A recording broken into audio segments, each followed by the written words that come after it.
میرے حضور کی تو کوئی بہن نہیں تھی، لیکن جب حضرت حلیمہ سعدیہ کے ہاں حضور گئے تو وہاں حضور کی ایک رضائی بہن کا تذکرہ ملتا ہے جو حضور کو لوریاں دیتی تھی، نام شیمہ تھا۔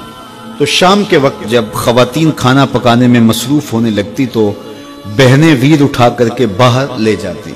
ہر بہن کا خیال یہ ہوتا کہ میرے ویر سے سونا زمانے میں کوئی نہیں۔ کہتے ہیں خوبصورتی دیکھنے والے کی آنکھ میں ہوتی ہے، جس کے ویر کا رنگ سونا ہوتا تو وہ کہتی رنگ نہیں تو کچھ بھی نہیں ہے، اور جس کے نقوش تیکھے ہوتے تو وہ کہتی کہ رنگ کا کیا ہے، حسن تو نقوش میں ہوتا ہے۔ جس کی آنکھیں خوبصورت ہوتی وہ کہتی میرے ویر کی جھیل جیسی آنکھیں تو دیکھو۔ اب یہی بنو سعد کے محلے میں ہوتا، بچیاں اپنے ویر اٹھا کے لے آتی، ایک کہتی میرے ویر ورگا کوئی نہیں، دوسری کہتی میرے ویر جیسا نہیں۔ اتنے میں حضرت شیمہ اپنا ویر محمد اٹھا کے لے آتے اور دور سے کہتے نہیں میرا ویر بھی آ گیا، تو سب کے سر جھک جاتے، کہتے نہیں نہیں نہیں شیمہ تیرے ویر کا مقابلہ تو نہیں نا، ہم تو آپس میں بات کر رہی ہیں۔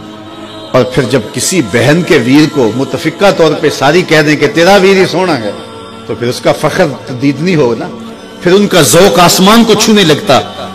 ابن حشام سیرت کی سب سے پہلی کتاب، اس میں یہ واقعہ لکھا ہے کہ پھر حضرت شیمہ حضور کو اپنی آغوش میں لے کے سمیٹتی اور پھر چومتی اور پھر وہ لوری دیتی، اور وہ لوری کے لفظ بھی لکھے ہیں، ربنا ابق لنا محمدا حتی اراہ یافعا و امردا، اللہ میرے ویر محمد کو سلامت رکھنا۔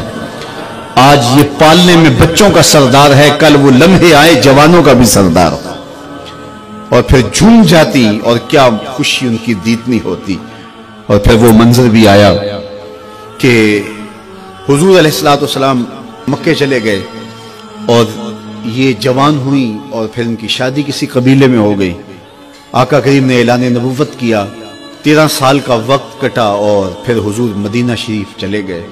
جب غزوات کا سلسلہ شروع ہوا تو جس قبیلے میں شیمہ کا نکاح ہوا تھا اس قبیلے میں مسلمانوں کے ساتھ ٹکراؤ ہوا تو اللہ نے مسلمانوں کو فتح عطا کر دی۔ تو اس قبیلے کے لوگ قیدی ہو کے حضور علیہ السلام کے غلاموں کے ہاتھوں گرفتار ہیں۔ تو یہ اپنے قیدیوں کو چھڑانے کے لیے قبیلے کے سردار ایک ایک گھر سے فدیے کے لیے رقم جمع کر رہے ہیں۔ چلتے چلتے شیمہ کے گھر بھی پہنچے جو کہ ایک عمر کا حصہ گزار چکی تھی، اور جا کے کہا کہ اتنا حصہ آپ کا بھی آتا ہے۔ کہا کس لیے؟ کہا وہ جو لڑائی ہوئی ہے اتنے ہمارے بندے گرفتار ہو گئے تو ان کو چھڑانا ہے۔ تو چلتے چلتے باتوں میں کسی کے لبوں پہ حضور کا نام آ گیا تو شیمہ نے کہا اچھا انہوں نے تمہارے لوگ پکڑے؟ کہا ہاں۔ تو کہا پھر تم رقم اکٹھی نہ کرو، مجھے ساتھ لے چلو۔ انہوں نے کہا تجھے ساتھ لے چلیں؟ کہا تم نہیں جانتی وہ میرا ویر لگتا ہے، وہ میرا بھائی لگتا ہے۔ قوم کے سرداروں کے ساتھ حضرت شیمہ حضور کے نوری خیموں کی جانب جا رہی ہیں اور صحابہ ننگی تلواروں سے پہرا دے رہے۔ یہ مکی دور تو تھا نہیں، یہ مدنی دور تھا۔ اور شیمہ قوم کے سرداروں کے لے کے جب آگے بڑھنے لگی نا تو صحابہ نے تلواریں سونت دی، رک جا اے دیہاتی عورت، جانتے نہیں آگے کوچہ رسول ہے، آگے بغیر اذن کے جبریل بھی نہیں جا سکتے، تم کون ہو؟ تو شیمہ نے جو لفظ کہے وہ لفظ نہیں ہے۔ اس نے کہا خلو سبیلی وَعَلَمُوا أَنَا أُخْتُ نَبِيِّكُمْ، میری راہیں چھوڑ دو، تم جانتے نہیں میں تمہارے نبی کی باجی لگتی ہوں۔ تلواریں جھک گئیں، آنکھوں پر پلکوں کی چلمنے آ گئے، راستہ چھوڑ دیا۔ حضور کے خیمہ نوری میں داخل ہوئی تو حضور نے دیکھا، پہچان لیا، اٹھ کے کھڑے ہو گئے۔ فرمایا بہن کیسے آنا ہوا؟ آپ کے لوگوں نے ہمارے کچھ بندے پکڑے چھڑانے آئی۔ تو فرمایا بہن تو نے زحمت گوارا کیوں کی؟ تو پیغام بھیج دیتی میں یوں ہی چھوڑ دیتا، لیکن تم آ گئی ہو، اچھا ہوا ملاقات ہوئی۔ پھر حضور نے قیدیوں کو چھوڑنے کا اعلان کیا اور کچھ گھوڑے اور چند جوڑے حضرت شیمہ کو حضور نے تحفے کے طور پہ دیے۔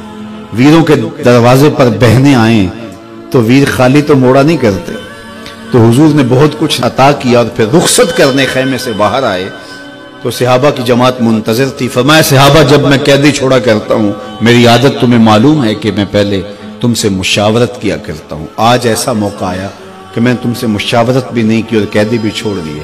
کہا جو چاہیں آپ کریں، لیکن کیوں مشاورت نہیں فرمائی؟ حضور اگر ارشاد فرما دیں تو فرمایا اس لیے کہ میرے دروازے پہ میری بہن آ گئی تھی۔ کوئی لاؤ تو صحیح زمانے میں ایسا، کوئی لاؤ تو صحیح زمانے میں یہ جمال اور یہ حسن اور یہ کمال رکھنے والا، تو پھر کیوں نہ ہم اپنی ساری زندگی اس آقا کے نام لگاتے ہیں۔